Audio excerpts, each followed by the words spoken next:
कोल्हापुर नगर के सभी सम्माननीय नागरिक बंधुओं, इस सभागार में उपस्थित सभी माताओं बहनों, मैं आपका बहुत आभारी हूं। आप यहां उपस्थित हैं, मुझे आपसे संवाद करने का, बात करने का मौका मिलता है। सबसे पहले मैं सहज सेवा ट्रस्ट का आभार व्यक्त करना चाहता हूं। विशेष रूप से श्री सन्मति मिर्जे जी का आभार व्यक्त करना चाहता हूं, जिन्होंने ये सारा आयोजन किया, आपसे बात करने का मुझे मौका दिया। इसके अलावा पतंजलि योग समिति का, भारत स्वाभिमान के सभी कार्यकर्ताओं का आभार व्यक्त करता हूं, जिन्होंने इस पूरे कार्य में तन मन धन से सहयोग किया है।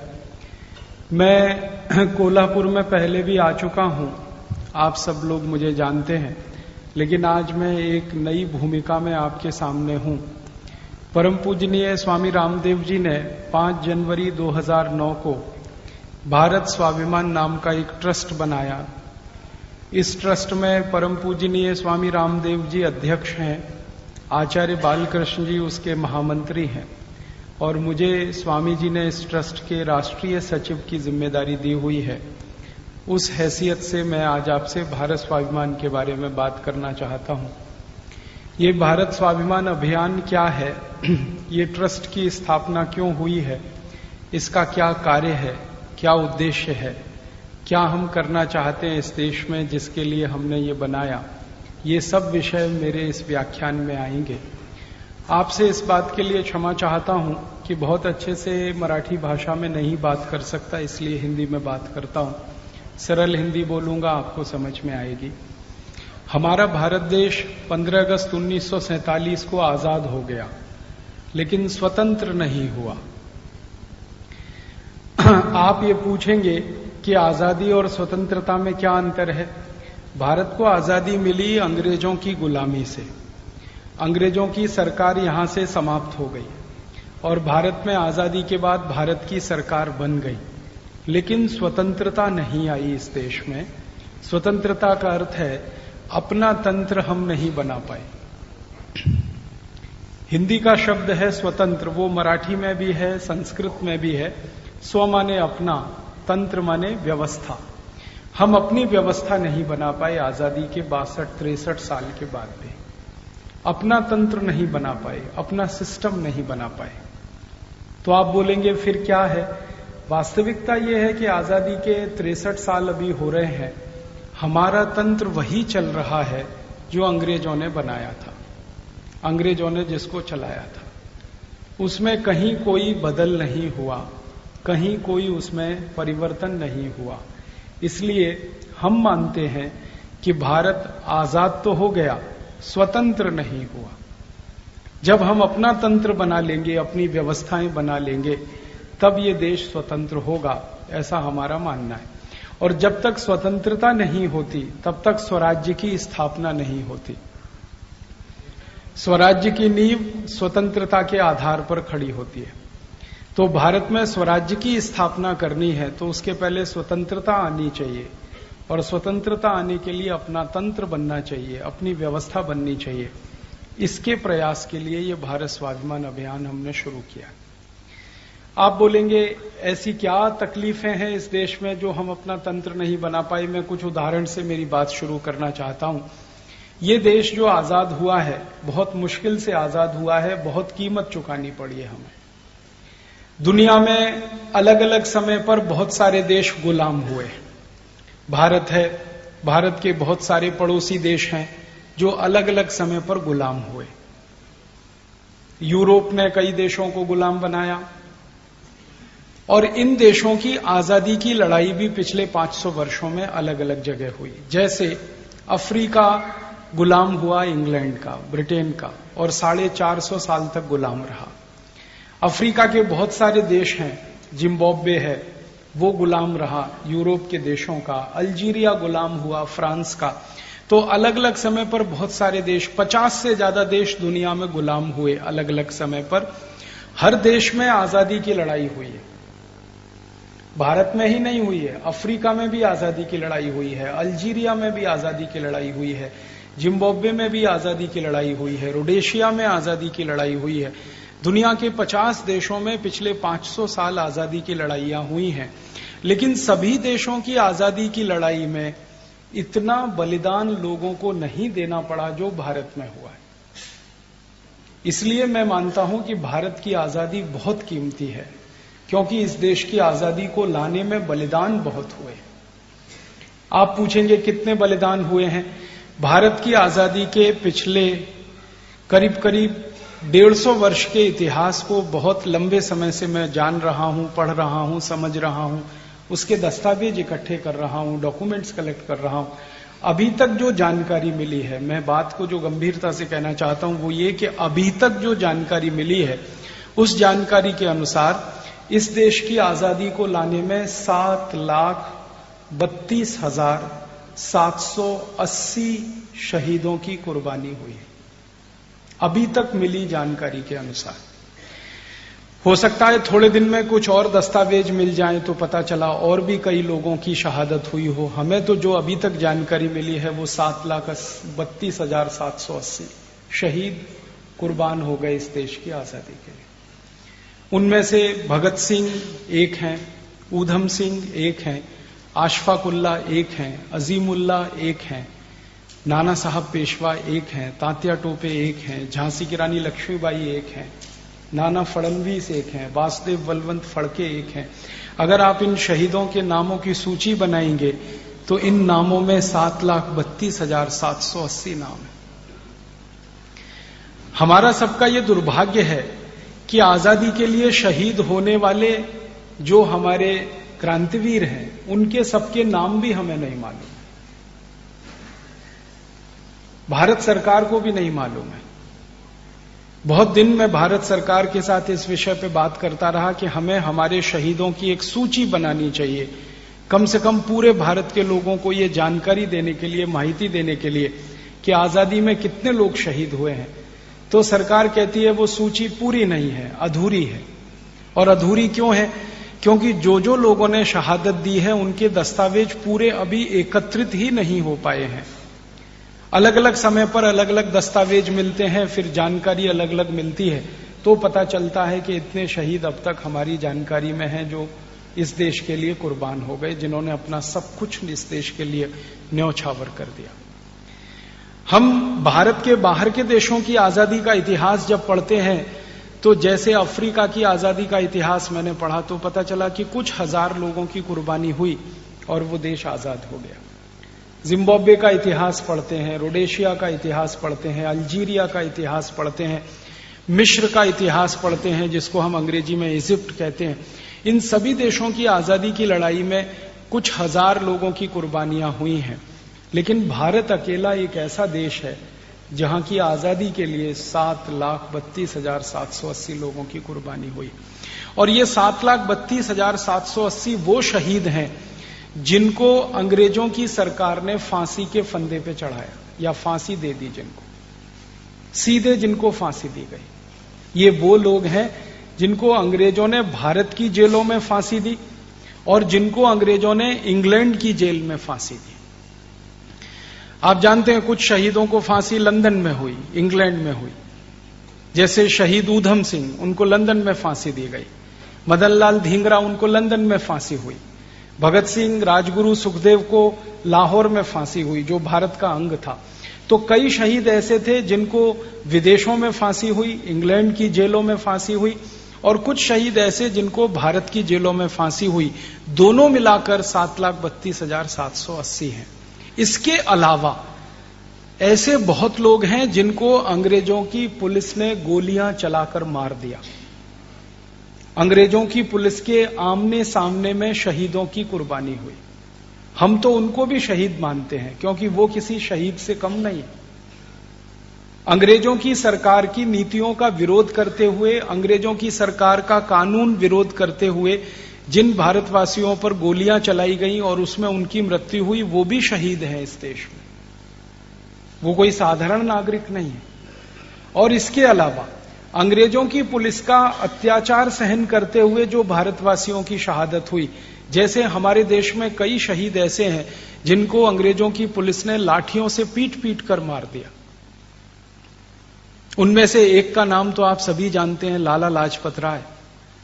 उनको तो सिर में इतनी लाठियां मारी गई थी कि उनको ब्रेन हेमरेज हो गया था और उसमें उनकी मृत्यु हुई थी।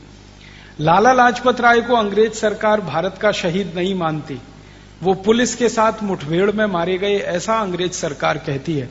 लेकिन हम तो ये बात नहीं कह सकते लाला लाजपत राय के बारे में। हमारे लिए तो लाला जी भी वैसे ही शहीद हैं जैसे शहीद आजम भगत सिंह है।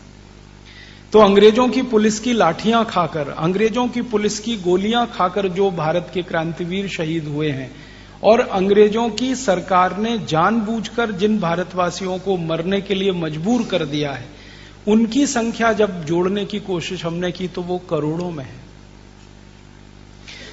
मैं एक उदाहरण से मेरी बात समझाता हूं।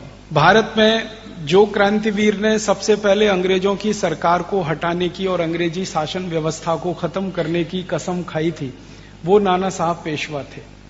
आप जानते हैं कि मूलतः पुणे के रहने वाले थे, लेकिन यहां से उनको हटा दिया गया। उनकी पूरी रियासत, उनका पूरा राज्य अंग्रेजों ने छीन लिया। बाजीराव पेशवा का सारा रियासत, पूरा राज्य अंग्रेजों ने छीन लिया। उनको यहां से उत्तर भारत में चले जाना पड़ा अपनी जान बचाने के लिए। उत्तर भारत में कानपुर के पास एक छोटा सा नगर है बिठूर, वहां पर उन्होंने रहना शुरू किया और बिठूर में बैठकर क्रांति की पूरी योजना बनाई नाना साहब पेशवा ने। तो उनके सहयोगी थे तात्या टोपे, उनकी सहयोगी थी झांसी की रानी लक्ष्मीबाई, उनकी सहयोगी थी रानी झलकारी बाई। ये सब ने मिलकर आजादी का पहला स्वप्न देखा और इस देश का पहला स्वाधीनता संग्राम लड़ा।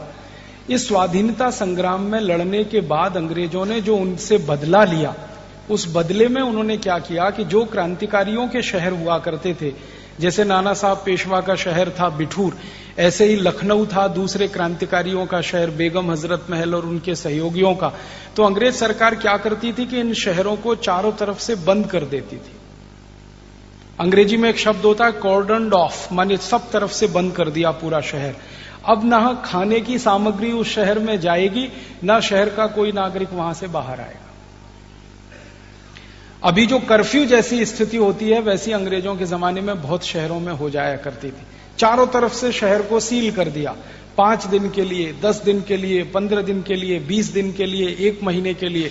उस शहर में ना दूध जा सकता है, ना सब्जियां जा सकती है, ना भाजी जा सकता है, ना खाने पीने का सामान जा सकता है। और वो स्थिति में लोग भूख से मर जाते थे। उनकी अगर संख्या हम जोड़ना शुरू करें तो ये संख्या 4.5 करोड़ है।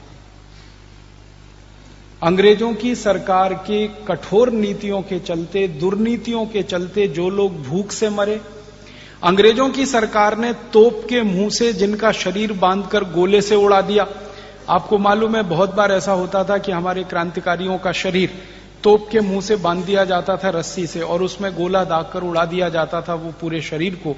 तो परखच्चे उड़ जाते थे, चिथड़े हो जाते थे शरीर के। तो जिन भारत के क्रांतिवीरों को, शहीदों को अंग्रेजों ने तोप के मुंह से गोला बांधकर उड़ाया, जिनको भूखे मरने के लिए मजबूर कर दिया, जिनको गोलियों से मारा, जिनको लाठियों से मारा, जिनको तड़पा तड़पा कर अंग्रेजों ने मारा, नाखून खींच दिए, सब खाल उतार लिया, ऐसे लोगों की संख्या जब हम जोड़ते हैं तो वो 4.50 करोड़ है।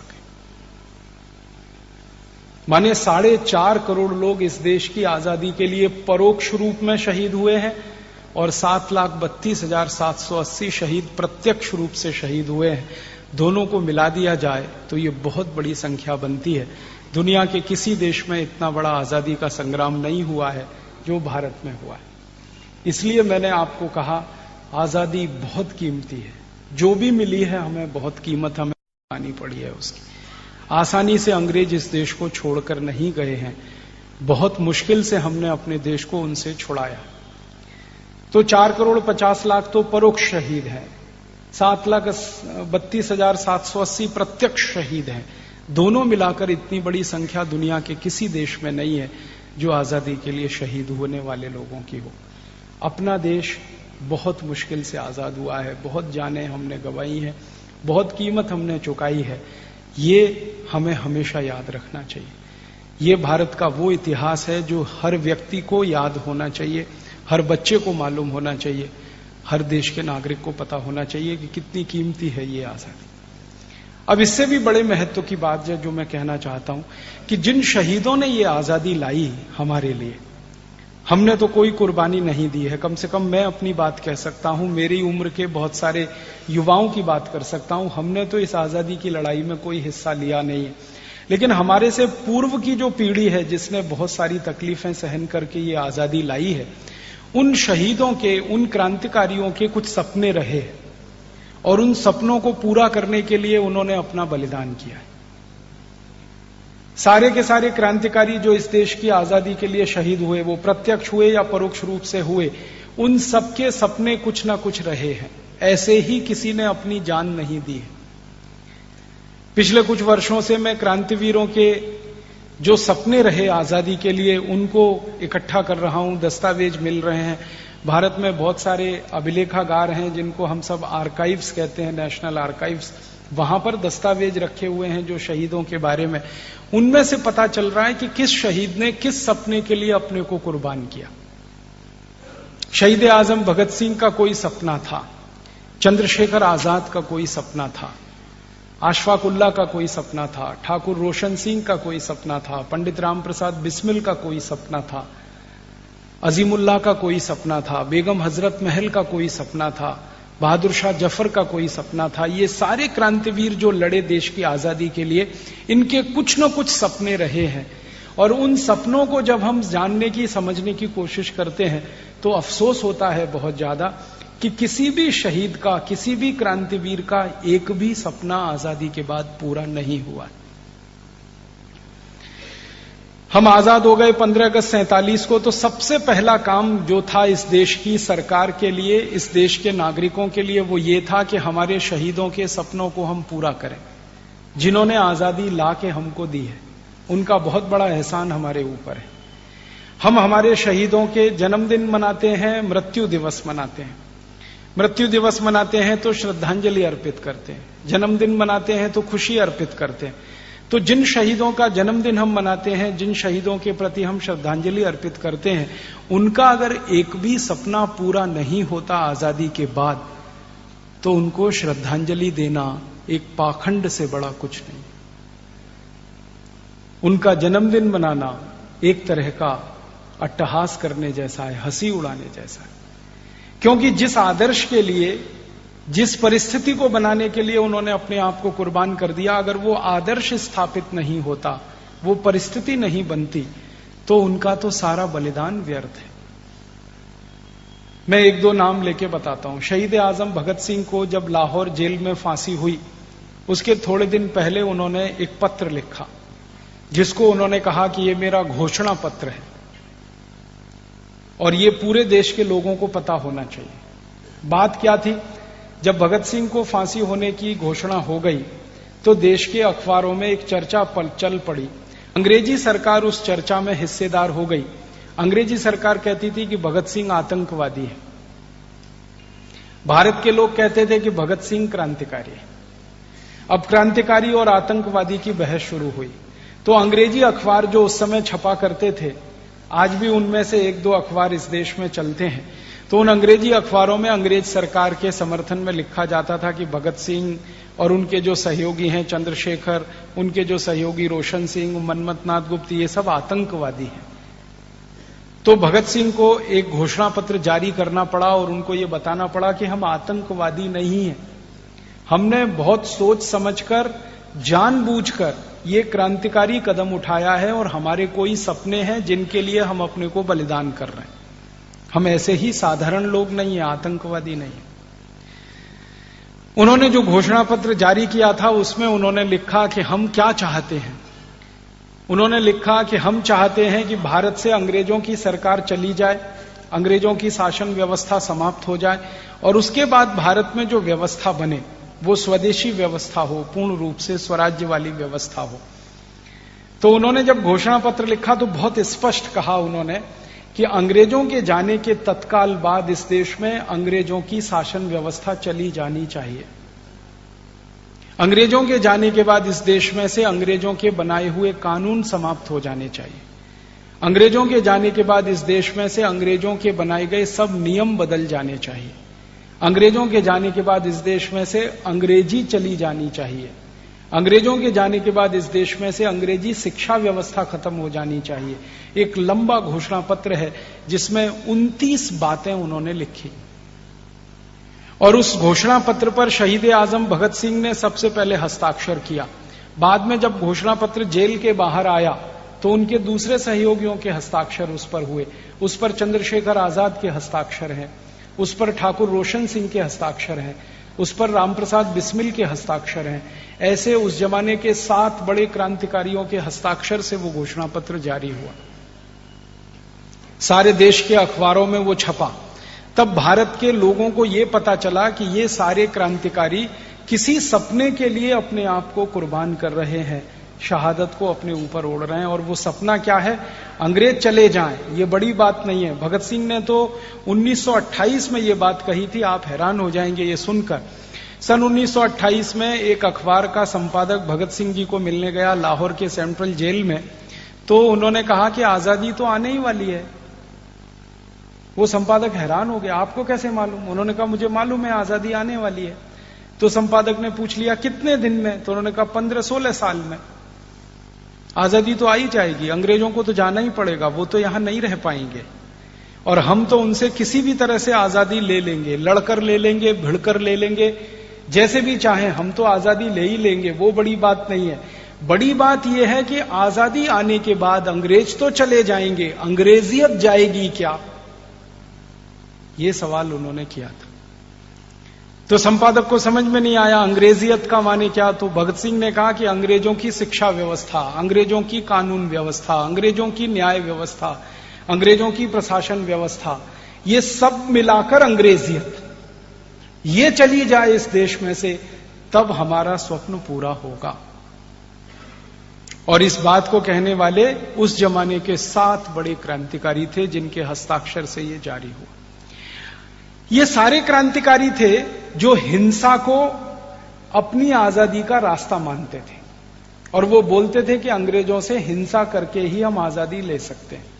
कुछ ऐसे भी क्रांतिकारी इस देश में हुए जो अहिंसा को आजादी का रास्ता मान के काम करते थे। उनमें महात्मा गांधी एक थे, फिरोज शाह मेहता एक थे, गोपाल कृष्ण गोखले एक थे, सरदार वल्लभ भाई पटेल एक थे।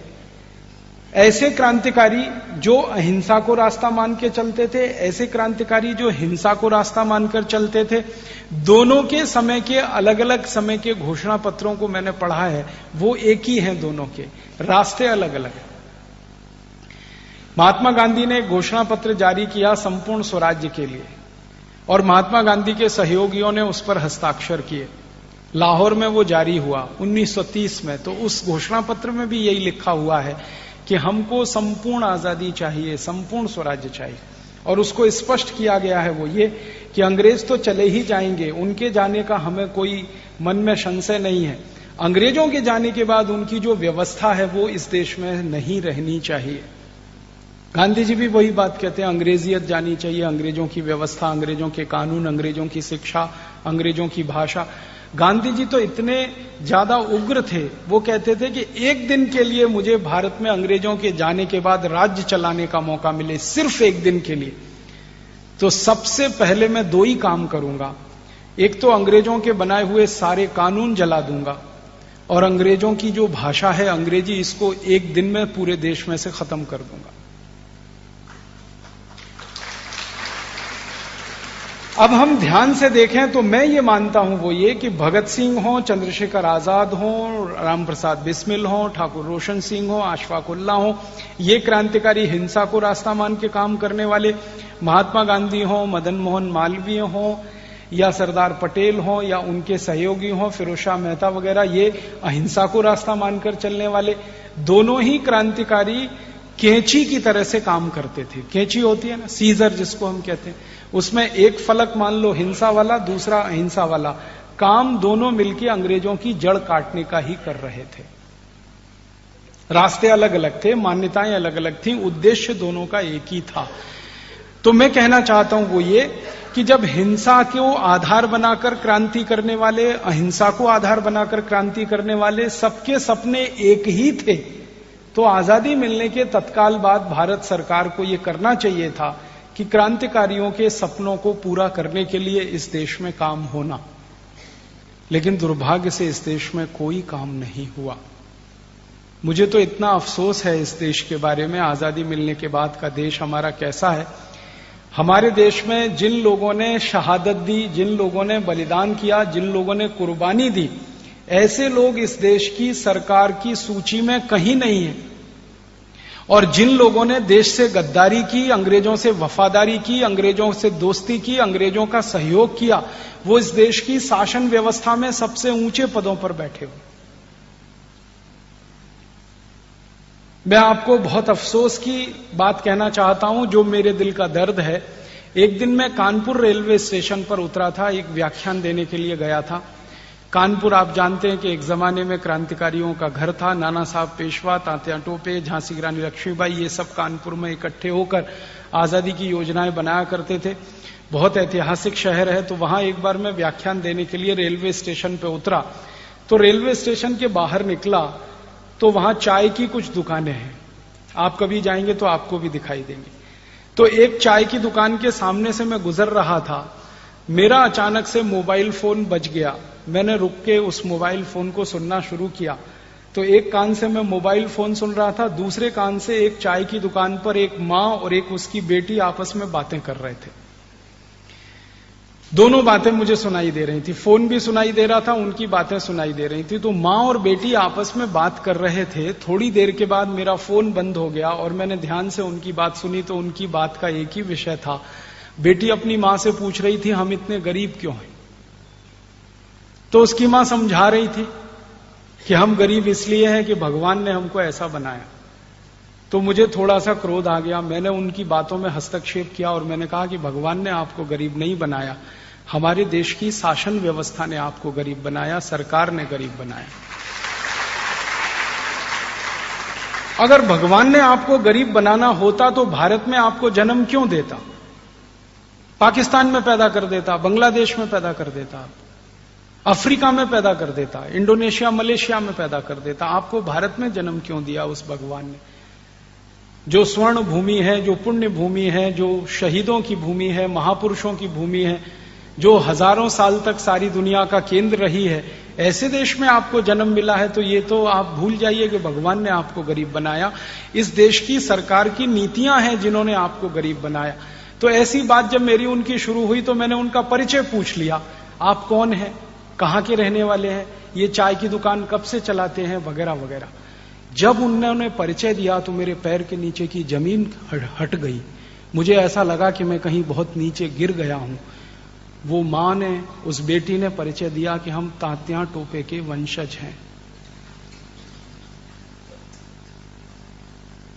और हमारी गरीबी ने हमको चाय बेचने के लिए मजबूर किया है। उस दिन मैंने अपने आप से ये पूछना शुरू किया कि तात्या टोपे के वंशज अगर इस देश में चाय बेच रहे हैं, कौन सी आजादी की बात हम कर रहे हैं? और उससे ज्यादा क्रोध मेरे मन में इस बात का है कि तात्या टोपे जिन्होंने पूरी जवानी इस देश के लिए अपनी लगाई, आप जानते हैं सबसे देर में पकड़े गए तात्या टोपे। 1857 का जो क्रांति का संग्राम हुआ, नाना साहब पेशवा के कंधे से कंधा मिलाकर जिन्होंने काम किया, नाना साहब पेशवा को, झांसी की रानी लक्ष्मीबाई को, झलकारी बाई को, सारे उनके सहयोगियों को शहादत हो गई। सबसे अंत में तात्या टोपे पकड़े गए थे। इतने कुशलता के साथ उन्होंने आजादी की लड़ाई का नेतृत्व किया था और उनके परिवार के लोग चाय बेचे इस देश में अपना जीवन चलाने के लिए। और इसी देश में ऐसे कई लोगों को मैं जानता हूं, आप जानते हैं, जिन्होंने अंग्रेजों की सरकार के साथ सहयोग किया था देश को गुलाम बनाने में, जिन्होंने अंग्रेजों की सरकार को सहयोग दिया था इस देश के क्रांतिकारियों को मरवाने में। वो लोग इस देश में मुख्यमंत्री बनकर राज करें, उनके परिवारों के लोग केंद्रीय मंत्री बनकर इस देश में राज करें। आप जानते हैं एक इस देश में सिंधिया परिवार है जिसने अंग्रेजों की कितनी मदद की है, अंग्रेजों से कितनी वफादारी उन्होंने निभाई है। 1857 की लड़ाई में एक तरफ क्रांतिकारी लड़ रहे थे, दूसरी तरफ सिंधिया परिवार की फौज अंग्रेजों के साथ क्रांतिकारियों के खिलाफ लड़ रही थी। उस सिंधिया परिवार के बड़े बड़े लोग देश में मुख्यमंत्री बने। प्रधानमंत्री के साथ केंद्रीय मंत्री बने, और तात्या टोपे के परिवार के लोग चाय बेचें इस देश में। सिंधिया परिवार की तरह इस देश में एक और परिवार है, पटियाला राजघराना जिसको कहा जाता है, जिन्होंने अपनी पूरी फौज, पूरी सेना अंग्रेजों को दान में दे दी। 1 करोड़ स्वर्ण मुद्राएं अंग्रेजों को दी थी उस 1857 की क्रांति के खिलाफ काम करने के लिए। उस पटियाला परिवार के लोग मुख्यमंत्री बने पंजाब के, और तात्या टोपे के परिवार के लोग चाय बेचें इस देश में आजादी के 63 साल के बाद। अगर यही है तो कैसे कहें देश आजाद हो गया। 15 अगस्त मनाना, तिरंगा झंडा फहराना, जनगणमन गाना, ये आजादी का नाम नहीं है। आजादी इससे गहरी कोई चीज है। होना तो ये चाहिए था इस देश में आजादी के बाद कि जिन्होंने अंग्रेजों से वफादारी की, जिन्होंने अंग्रेजों के साथ दोस्ती निभाई, जिन्होंने अंग्रेजी सरकारों को मदद की, उन सबको इस देश में आजादी के बाद या तो फांसी होनी चाहिए थी, या गोली से उड़ा देना चाहिए था, या बम लगाकर तोप से उनका शरीर खत्म कर देना चाहिए था। वो लोग सत्ता व्यवस्था में बैठे हैं, हमारे ऊपर शासन कर रहे हैं। उस समय अंग्रेजों के साथ दोस्ती करके शासन करते थे, अब काले अंग्रेजों के साथ दोस्ती करके शासन कर रहे हैं, लेकिन हमको तो मुंह चिढ़ा ही रहे हैं। और जिन्होंने देश की आजादी के लिए सब कुछ अपना दे दिया, तन मन धन परिवार सब कुछ कुर्बान कर दिया, उनके सहयोगी, उनके परिवारीजन चाय बेच रहे हैं, कहीं कोई छोटा मोटा नौकरी कर रहे हैं अपने जीवन को चलाने के लिए, तो लगता है कि कुछ तो गड़बड़ है, कुछ तो अधूरापन है इस देश की आजादी में। और ये अधूरापन पूरा करना ही होगा। आज नहीं तो कल शहीदों के सपनों को सम्मान देना ही होगा। आज नहीं तो कल शहीदों के परिवारीजनों को सम्मान देना होगा। आज नहीं तो कल, नहीं तो शहीदों की शहादत बेकार जाएगी, उसकी सार्थकता खत्म हो जाएगी। आने वाली पीढ़ी कैसे अपने आप को कुर्बान करेगी देश के लिए? अगर ये कहानी मैं देश के बच्चों को सुनाऊं कि तात्या टोपे ने देश की आजादी के लिए अपना तन मन धन वतन सब कुछ वार कर दिया, और आज उनके परिवार के लोगों को चाय बेचकर जिंदगी बितानी पड़ रही है, तो नौजवान पीढ़ी के मन में क्या दृश्य बनेगा? कौन सा उनके दिमाग में सपना पैदा होगा? किस ताकत से वो ये कह पाएंगे कि हमारे शहीदों ने जो किया वो ठीक किया? इसलिए मैं मानता हूं कि आजादी आ तो गई है, लेकिन आजादी के बाद की व्यवस्था वैसी नहीं है जो आजादी के लिए सपना देखने वाले शहीदों ने सोची थी। इससे भी ज्यादा खराब बातें हैं मुझे जो आपको कहनी नहीं चाहिए, कि इस देश में एक नहीं ऐसे सैकड़ों शहीदों के परिवार हैं जिनके लिए खाने को पैसे नहीं। थोड़े दिन पहले शहीद आजम भगत सिंह के परिवार के लोगों को, शहीद आजम भगत सिंह का एक बहुत बड़ा संदूक था जो उनके दस्तावेजों से भरा हुआ था, वो सहारनपुर से लेकर और उनके अपने जलंधर जिले में लेके जाना था। उस ट्रंक को भेजने के लिए पैसे इकट्ठे नहीं हो पा रहे थे। इतनी गरीबी में भगत सिंह के परिवारी जन लोग रह रहे इस देश में। ठाकुर रोशन सिंह के परिवार के लोग, चंद्रशेखर आजाद के परिवार के लोग अभी भी मध्य प्रदेश में बड़ी जलालत और गरीबी की जिंदगी जी रहे। एक भी शहीदों के परिवार में से ऐसा नहीं मिला मुझे, मैंने तो पिछले 10-12 वर्षों में कुछ 50 से ज्यादा शहीदों के परिवारों में जाकर स्थिति को समझने की कोशिश की है। एक भी परिवार ऐसा नहीं मिला जो ये कहता हो कि हां, आजादी के बाद हम कोई सम्मान की जिंदगी जी रहे हैं, कोई सुकून की जिंदगी जी रहे हैं। और ये तो वो 50 परिवार हैं जिनको मैंने खोज लिया इस देश में से, पता नहीं ऐसे कितने हजार परिवार, कितने लाख परिवार। इसलिए हम मानते हैं भारत स्वाभिमान की तरफ से कि ये आजादी अधूरी है, और ये आजादी पूरी तब होगी जब शहीदों के सपनों का सम्मान होगा, शहीदों के परिवारियों का सम्मान होगा, उनको इस देश में वो स्थान मिलेगा जो इस देश में आज सत्ता चलाने वालों को मिला हुआ है, जिन्होंने आजादी की लड़ाई में अपने जीवन में से कुछ नहीं गंवाया, जिन्होंने आजादी की लड़ाई में कभी कोई भाग नहीं लिया, जिन्होंने आजादी की लड़ाई में अपने खून की एक बूंद भी कभी दान नहीं की, उन लोगों के हाथ में पूरे देश की शासन व्यवस्था हो, और जिन्होंने आजादी की लड़ाई में अपना सब कुछ गंवाया, वो तिल तिल भूखे मरे, चाय बेचनी पड़े, पकौड़ियां बेचनी पड़े उनको, ये हमारे लिए बहुत शर्मनाक है, बहुत अफसोस है। इस व्यवस्था को ठीक करना है। इसी व्यवस्था को ठीक करने के लिए भारत स्वाभिमान का जन्म हुआ है, वरना इस अभियान की कोई जरूरत नहीं थी। 63 साल हमने देखा कि कोई सरकार ये काम नहीं कर रही है। 63 साल में इस देश में 20 सरकार आई और चली गई, अलग अलग पार्टियों की सरकारें आई और चली गई। किसी को ध्यान में नहीं आया कि तांत्या टोपे के परिवार के लोग चाय बेचें। किसी का दिल नहीं धड़का, किसी के पेट का पानी नहीं हिला इस देश में। सालों साल से वो कानपुर सेंट्रल रेलवे स्टेशन पर चाय की दुकान लगाते हैं। इसका मतलब है कि हमारी शासन व्यवस्था में संवेदनहीनता आ गई है, पूरी तरह से संवेदन शून्य हो गया है। चोर उचक्के, लुच्चे, लफंगे, बदमाश, लंपट किस्म के लोग शासन व्यवस्था में आए।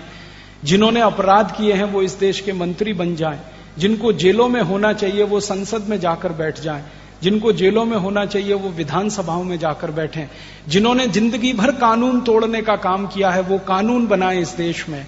ऐसी आजादी हमें नहीं चाहिए। इस आजादी की व्यवस्था को तो बदलना ही चाहिए और इसी बदलाव के लिए भारत स्वाभिमान का अभियान शुरू हुआ। मैं और एक बहुत गहरी बात आपसे कहना चाहता हूं।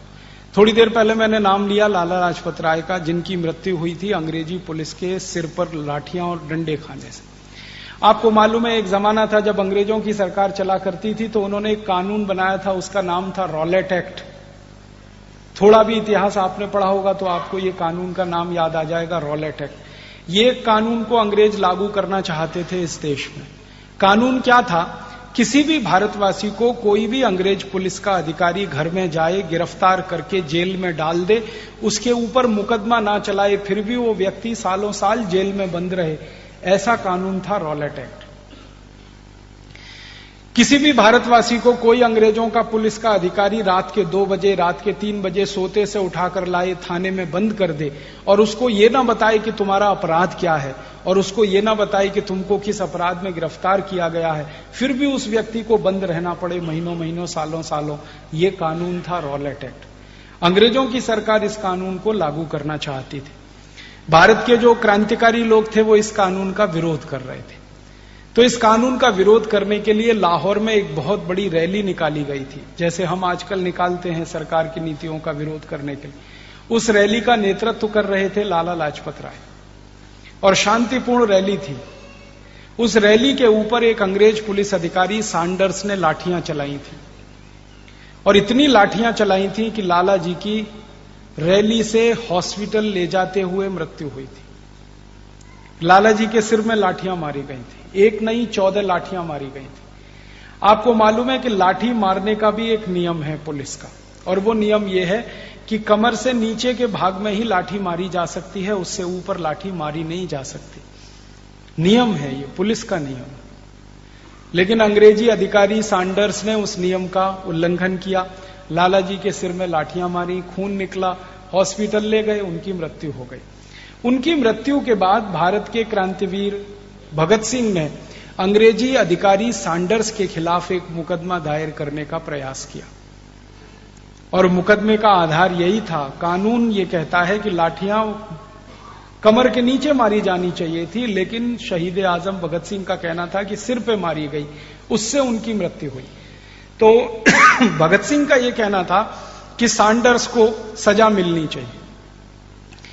उसके लिए पहले उन्होंने एफआईआर दर्ज कराने की कोशिश की, लेकिन आसानी से एफआईआर दर्ज नहीं हुई। तो फिर ये सब क्रांतिकारियों ने मिलकर मुकदमा करने के लिए ऊपर के अधिकारियों से बात की। तो ऊपर के अधिकारियों से जब वार्तालाप हुआ इनका, मुकदमा तो दर्ज नहीं हुआ, सिर्फ वार्तालाप हुआ, तो इनको पता चला कि अंग्रेजों की सरकार ने एक कानून बनाया हुआ है, उसका नाम है इंडियन पुलिस एक्ट। ये कानून बनाया था 1860 में और लाला जी को लाठी मारने की घटना हुई 1927 में। तो 1860 से भारत में कानून लागू था, इंडियन पुलिस एक्ट। उस कानून में हर अंग्रेज अधिकारी को राइट टू ऑफेंस और किसी भी भारतीय व्यक्ति को राइट टू डिफेंस नहीं। इसका मतलब क्या? कोई भी अंग्रेज अधिकारी चाहे तो लाठियों से किसी भी भारतवासी को पीट सकता है, कोई भी भारतवासी अपनी जान बचाने के लिए लाठी को पकड़ नहीं सकता। कानून ये थे। राइट टू ऑफेंस माने अंग्रेज अधिकारी चाहे तो लाठियों से मार मार के आपको घायल कर दे, अधमरा कर दे, ये उसका अधिकार है, ये उसका कर्तव्य है, ये उसकी ड्यूटी है। लेकिन कोई भारतवासी उस लाठियों की मार से बचने के लिए लाठी पकड़ ले, तो ये कानून के विरुद्ध है। और मुकदमा जो चलेगा वो भारतवासी पर चलेगा, क्योंकि उसने पुलिस को ड्यूटी करने से रोका। और पुलिस की ड्यूटी है कि वो लाठियों से आपको पीटे, ये उसका कर्तव्य है। तो आपने उसको रोक दिया, इसलिए मुकदमा आपके खिलाफ चलेगा। तो जब ये मामला आया और इंडियन पुलिस एक्ट की व्याख्या हुई, तो शहीद आजम भगत सिंह को उत्तर मिला अंग्रेज सरकार की तरफ से कि सैंडर्स के खिलाफ कोई केस नहीं बनता, क्योंकि सैंडर्स का कर्तव्य था, अधिकार था, उसने लाला जी को मारा। अब मृत्यु हो गई तो हम अफसोस व्यक्त कर सकते हैं, इससे ज्यादा कुछ नहीं। लिहाजा सैंडर्स के ऊपर मुकदमा नहीं चला, न्याय इनको नहीं मिला। तब भगत सिंह को गुस्सा आया और उन्होंने कहा कि अंग्रेजी शासन व्यवस्था में अगर हमको न्याय नहीं मिलता तो हम कानून को अपने हाथ में लेंगे। और उस दिन भगत सिंह ने पिस्तौल उठाई और कसम खाई कि सैंडर्स को मैं मारूंगा। और उसके लिए उन्होंने योजना बनाई और उस योजना में उनके सहयोगी शामिल हुए, चंद्रशेखर आजाद उनके साथ शामिल हुए, उनके दूसरे सहयोगी शामिल हुए। और एक दिन उस योजना को उन्होंने पूरा किया। सैंडर्स को उन्होंने गोली मारी, भगत सिंह ने गोली मारी। एक गोली में सैंडर्स मर गया था, 2 और मारी। जब भगत सिंह को किसी ने पूछा कि वो तो एक ही गोली में मर गया था, 2 और आपने क्यों मारी, तो भगत सिंह को गुस्सा इतना था, उन्होंने कहा रिवॉल्वर में 3 ही गोलियां थी, अगर 3 और होती तो मैं 6 मारता उसको। क्यों? गुस्सा था उसके खिलाफ। और गुस्सा किस बात का था? सैंडर्स को इंडियन पुलिस एक्ट के आधार पर राइट टू ऑफेंस मिला हुआ था और किसी भी भारतीय व्यक्ति को राइट टू डिफेंस नहीं था। अब इस अपराध की सजा क्या हुई? भगत सिंह की गिरफ्तारी हुई और उनको फांसी की सजा हुई। आपको मालूम है उनको फांसी की सजा इसी अपराध में हुई थी। उन्होंने एक बार भारत की संसद में, जिसको उस जमाने में असेंबली कहा जाता था, फेंका था, लेकिन उस बम से कोई घायल नहीं हुआ था, कोई मरा नहीं था। उस बम में ऐसा कोई गोला बारूद नहीं था, इसलिए हानि किसी की नहीं हुई थी। उसमें तो उनकी गिरफ्तारी हुई थी और कुछ साल की सजा देने का ऐलान था, लेकिन चूंकि सैंडर्स को उन्होंने गोली से मारा, उस अपराध में उनको फांसी हुई थी। तो भगत सिंह जी को फांसी के पहले पूछा गया बार बार कि आपको क्या कहना है, क्या कहना है, तो वो एक ही बात बार बार कहते थे। जो भी कोई मिलने गया उनसे, विजिटर बुक में लिखा है, लाहौर की जेल में जो जो लोग भगत सिंह जी को मिलने गए, छोटे से लेकर बड़े तक, भगत सिंह सबको एक बात कहते थे कि मैं तो शहीद हो जाऊंगा, मुझे तो फांसी हो जाएगी, लेकिन आप सब भारतवासी मिलकर ये अंग्रेजों का कानून जिसका नाम है इंडियन पुलिस एक्ट, इसको सबसे पहले खत्म कराना। जिस दिन अंग्रेज भारत से जाएं उस दिन इंडियन पुलिस एक्ट को जला देना। ये आजाद भारत के लिए कानून नहीं होना चाहिए, ये उनके दिल का दर्द था। अब मैं आपसे विनम्रता पूर्वक एक बात कहना चाहता हूं, वो ये कि शहीद आजम भगत सिंह के दिल का जो दर्द था कि इंडियन पुलिस एक्ट 1860 वाला कानून बदल जाना चाहिए अंग्रेजों के जाने के बाद, लाला लाजपत राय को जिस अंग्रेजी कानून के तहत लाठियां मारी गई, पुलिस ने उनको पीटा और उनकी मृत्यु हुई, वो कानून आजादी मिलने के 63 साल के बाद भी इस देश में चल रहा है, वैसे ही चल रहा है जैसे अंग्रेजों के जमाने में चलता था। अभी भी पुलिस अधिकारियों को राइट टू ऑफेंस है और किसी भी भारतवासी को राइट टू डिफेंस नहीं है। अभी भी पुलिस अंग्रेजों की तरह से ही व्यवहार करती है। जैसे अंग्रेजों की पुलिस भारतवासियों पर लाठी चार्ज करती थी, वैसे ही आजाद भारत की पुलिस भी भारतवासियों पर लाठी चार्ज करती है। जैसे अंग्रेजों की पुलिस गोलियां चलाती थी, वैसे ही भारत की पुलिस गोलियां चलाती है। पुलिस की गोलियों में लोग मारे जाते हैं, लाठी चार्ज में लोग घायल हो जाते हैं। कानून वही चल रहा है जो 1860 में बना था। बस अंतर इतना ही है कि पुलिस को लाठी चार्ज करने का आदेश देने वाले पहले गोरे अंग्रेज थे, अब पुलिस को लाठी चार्ज का आदेश देने वाले काले अंग्रेज हो गए हैं। व्यवस्था वही है, कानून वही है, नीतियां वही है। इसलिए हम भारत स्वाभिमान वाले ये मानते हैं, आजादी है कहां? आजादी तो अंग्रेजों के जमाने में पुलिस को थी, आपको मारने की, पीटने की। वो आजादी आज 63 साल के बाद भी पुलिस को है, आपको मारने की और पीटने की। इस देश में कई बार ऐसे दृश्य देखने को मिलते हैं जो हम गवार नहीं कर पाते। थोड़े दिन पहले मैंने टेलीविजन चैनल पर एक खबर देखी, शायद आपने भी देखी हो। दिल्ली में भारत देश के अंधे लोगों ने मिलकर एक प्रदर्शन किया था, थोड़े दिन पहले की घटना है। एक संगठन है हमारे देश में, उसका नाम है नेशनल ब्लाइंड्स एसोसिएशन, राष्ट्रीय अंध लोगों का संगठन। उनको आंखों से दिखाई नहीं देता। उन्होंने अपनी कुछ मांग भारत सरकार के सामने रखने के लिए प्रदर्शन किया था, और मांग बहुत साधारण सी थी कि अंधे लोग अकेले कहीं यात्रा नहीं कर सकते, उनके साथ किसी न किसी एक व्यक्ति को साथ में रहना पड़ता है। तो उनकी ये मांग थी कि उनके साथ जो भी व्यक्ति यात्रा करे उसको टिकट ना लेनी पड़े, क्योंकि वो व्यक्ति अपने लिए यात्रा नहीं कर रहा है, उस अंधे व्यक्ति को सहारा देने के लिए यात्रा कर रहा है। इतनी सी मांग उन्होंने रखी थी सरकार के सामने, और इसके लिए दिल्ली में एक स्थान है जंतर मंतर, वहां पर उन्होंने एक प्रदर्शन आयोजित किया था। मैंने उस दिन समाचार में देखा मेरी आंखों से, पुलिस ने उन अंधे लोगों के ऊपर लाठीचार्ज किया था, जो भाग नहीं सकते अपने को बचाने के लिए, जिनको कुछ दिखाई नहीं देता। और मैं देख रहा था पुलिस लाठियों से मार रही थी, और वो हाथों से एक दूसरे को टटोल टटोल कर उन लाठियों से बचने की कोशिश कर रहे थे। 17 लोग उसमें घायल हुए थे, खून उनको निकल रहा था, लेकिन पुलिस पूरी बर्बरता से उनको पीट रही थी। उस दिन मैं अपने आप से पूछ रहा था, भारत आजाद है, हम स्वतंत्र हैं, हमारे देश में स्वराज्य आ गया है क्या? लाला लाजपत राय को जिस बेदर्दी से पुलिस पीटती थी, आज भी देश के लोगों को उसी बेदर्दी से पीटती। कानून अगर नहीं बदला, व्यवस्था अगर नहीं बदली, तो आजादी का कोई अर्थ नहीं। एक और उदाहरण देता हूं। हमारे देश में बहुत सारे लोग हैं जिनको पोलियो हुआ है और उनके पांव काम नहीं करते। वो बाइसिकल पर, ट्राईसाइकिल पर बैठकर अपनी जिंदगी चलाते हैं। तो ऐसे कुछ हजार लोगों ने एक बार दिल्ली में अपनी मांग के लिए कुछ जानकारी देने के लिए प्रदर्शन किया था। पुलिस ने उन पर भी लाठी चलाई थी, 24 लोग घायल हुए थे उसमें। अभी थोड़े दिन पहले की घटना है, राजस्थान में सरकार एक चला करती थी जो अब चली गई, अब भूतपूर्व हो गई वो सरकार। उस सरकार ने राजस्थान में एक नियम बना दिया, नीति बना दी, हर गांव में शराब की दुकान होनी ही चाहिए।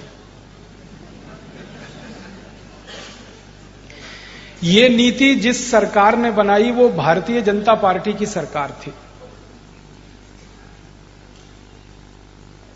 और वो भारतीय जनता पार्टी की सरकार स्वदेशी की बात, राष्ट्रवाद की बात, संस्कृति की बात, सभ्यता की बात करने वाले लोगों ने नीति बनाई राजस्थान में, हर गांव में शराब की दुकान होनी ही चाहिए।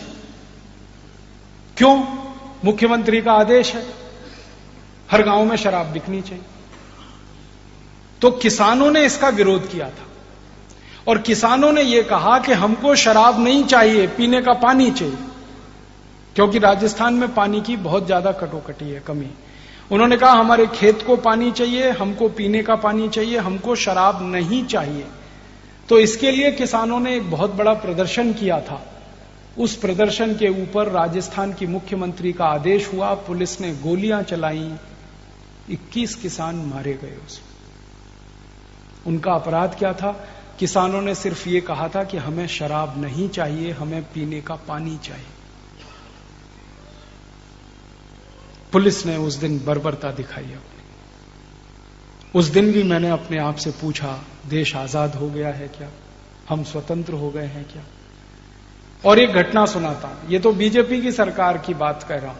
पश्चिम बंगाल में कम्युनिस्ट पार्टी की सरकार है। वहां एक छोटा सा गांव है, उसका नाम है नंदीग्राम। उस नंदीग्राम के किसानों ने अपनी जमीन बचाने के लिए एक आंदोलन किया था। सरकार उनकी जबरदस्ती जमीन छीन रही थी। किसानों का कहना था ये जमीन हम नहीं बेचेंगे, क्योंकि इस पर हम खेती करना चाहते हैं। सरकार ने जबरदस्ती करके जमीन छीनी, किसानों ने विरोध किया, पुलिस ने उन किसानों पर गोलियां चलाई और 20 किसान उसमें मार डाले उन्होंने। बंगाल की सरकार कम्युनिस्ट सरकार थी जिन्होंने ये आदेश दिया गोली चलाने का। और कम्युनिस्ट लोग कहते हैं कि हम सर्वहारा के लोग हैं, हम आम आदमी की बात करते हैं, गरीब आदमी की बात करते हैं, फिर भी गरीबों पे गोलियां चली और उनको मार डाला गया, जमीनें जबरदस्ती उनसे छीनी गई। उस दिन मैंने सोचा, क्या बीजेपी, क्या कांग्रेस, क्या कम्युनिस्ट पार्टी, क्या जनता दल, क्या कोई सभी पार्टियों की सरकारें वैसे ही व्यवहार करती हैं जैसे अंग्रेज किया करते थे। आम आदमी को कुछ नहीं समझते, मार देते हैं गोलियों से, लाठियों से। कांग्रेस की कई राज्यों में सरकारें हैं इस समय देश में, और ऐसे कम से कम 12-13 राज्यों की कहानियां मैं सुना सकता हूं जहां कांग्रेस की सरकार के आदेश पर किसानों पे गोलियां चलाई गई, लाठियां चलाई गई, उसमें लोग मारे गए। तो आज आकर हम उनकी पोल खोलेंगे, उन नेताओं की जन्म कुंडली हमने बनाई है। हाँ, और उसमें यह पता चल रहा है कि 20 साल पहले जिन नेताओं के पास टूटी साइकिल नहीं थी चढ़ने के लिए, आज उनके पास मुंबई से लेकर पुणे के बीच की हजारों हेक्टेयर जमीन कहां से आई है?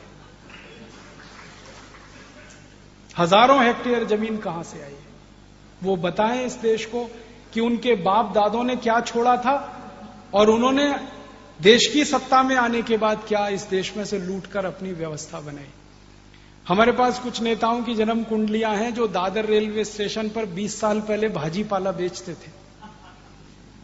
आज उनके पास 20,000 करोड़ की संपत्ति है। हमारे पास एक नेता की जन्म कुंडली है जो नासिक में सिनेमा का टिकट ब्लैक करता था 20 साल पहले। आज उसके पास 25,000 करोड़ की संपत्ति है। हमारे पास कुछ नेताओं की जन्म कुंडलियां हैं जो दूध बेचा करते थे 20 साल पहले अपनी जीविका चलाने के लिए। आज उनके पास 30,000 करोड़ 35,000 करोड़ की संपत्तियां हैं। कहां से आ गया ये सब? तो वो जवाब देंगे भगवान ने दे दिया। यही कहेंगे ना, तो हम कहेंगे ये भगवान को वापस अर्पित कर दो।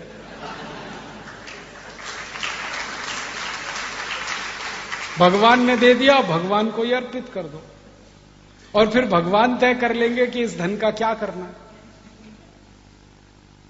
इस देश में कई नेताओं को सीबीआई ने पकड़ा है, आपने सुना होगा उनका जवाब। बिस्तर के नीचे से 500-500 के नोटों की गड्डियां निकली हैं, ऐसे कई नेता इस देश में। वो एक ही जवाब देते हैं, भगवान ने दे दिया। हमारा जवाब है कि भगवान को फिर दे दो आप। उन्होंने आपको दे दिया, आप उनको दे दो, देश का काम उसमें से हो जाएगा। इन देश के अधिकारियों के बारे में भी हमने काफी काम किया है। एक अधिकारी उत्तर प्रदेश में आईएएस कैडर का है। थोड़े दिन पहले सीबीआई ने उसके घर में छापा मारा। उसके एक घर से 480 करोड़ की संपत्ति मिली। उस अधिकारी का नाम है अखंड प्रताप सिंह, और वो उत्तर प्रदेश सरकार में चीफ सेक्रेटरी रहा। मैंने उसके 40 साल की नौकरी की पूरी तनख्वाह, पूरी पगार जोड़ी तो 84 लाख होनी चाहिए। उसकी 480 करोड़ की संपत्ति। और उस अधिकारी ने कहा ये तो उसका एक घर है, ऐसे उसके 9 घर और हैं अभी। ऐसे इस देश में हजारों अधिकारी, हजारों नेता हैं। जब हम ये काम में लगे तो सबसे बड़ी मुश्किल हमारे सामने पता है क्या आई? कि स्विट्जरलैंड की बैंकों में किसका खाता है किसका नहीं, ये माहिती मिलना बड़ा मुश्किल, क्योंकि वो सीक्रेसी मेंटेन करते हैं। तो उनको जब जब हमने संपर्क किया, उन्होंने हर बार हमको यही कहा कि आपको तो माहिती नहीं दे सकते, लेकिन आपकी सरकार कहेगी तो हम माहिती देने के लिए मजबूर हैं। आपको नहीं दे सकते, आपकी सरकार को दे सकते। तो हमने कहा ठीक है, जब हम सरकार कभी बनाएंगे तब आपसे माहिती ले लेंगे। अभी फिर माहिती लेने के लिए दूसरा रास्ता हमने पकड़ा। वो दूसरा रास्ता ये था कि हमने स्विट्जरलैंड की एम्बेसी को पत्र भेजा और ये कहा कि आपके देश में कितने भारतवासी हर साल आते हैं, ये माहिती दे दीजिए।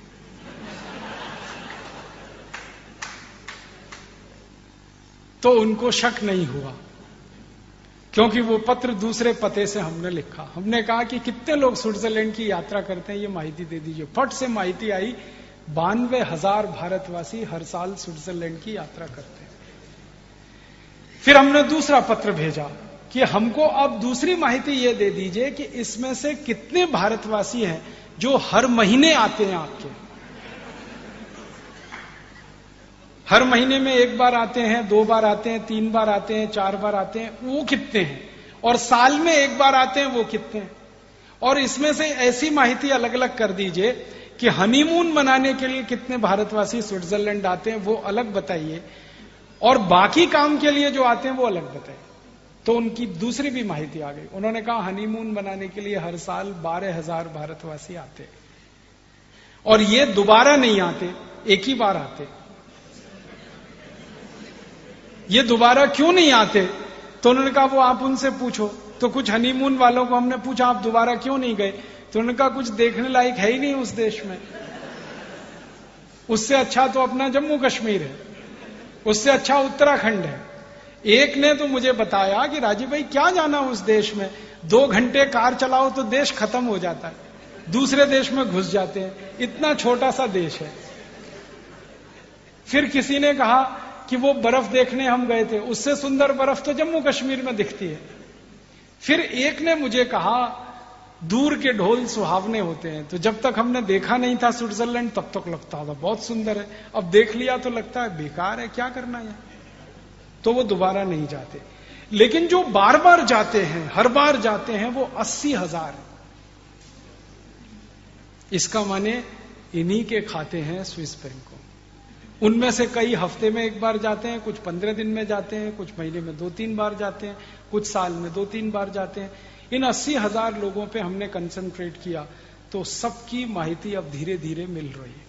इनमें से एक की माहिती मिली, पुणे में रहता है वो आदमी, उसका नाम है हसन अली। उसका 72,000 कोटी रुपए, एक ही आदमी, 72,000 कोटी, 72,000 करोड़ एक ही व्यक्ति का।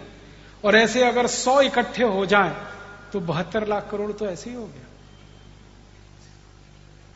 तो ये 80,000 जो खाते हैं स्विस बैंकों में, दूसरे बैंकों में, नेताओं के, अधिकारियों के, इनको राष्ट्रीय संपत्ति घोषित कराना है कानून बना के, और ये पैसा वापस लाना है। ये 110 लाख करोड़ रुपए वापस आएगा, ये हमारा संकल्प है। और इसको लाने के लिए संसद की मदद हम ले रहे हैं। संसद अगर नहीं करेगी तो हो सकता है एक दिन संसद में ये प्रस्ताव आए और सारे नेता, सारे पुढ़ारी एक स्वर से इसका विरोध करें और प्रस्ताव पास ना हो पाए। ये हमें मालूम है, अंदाजा है, ये हो सकता है।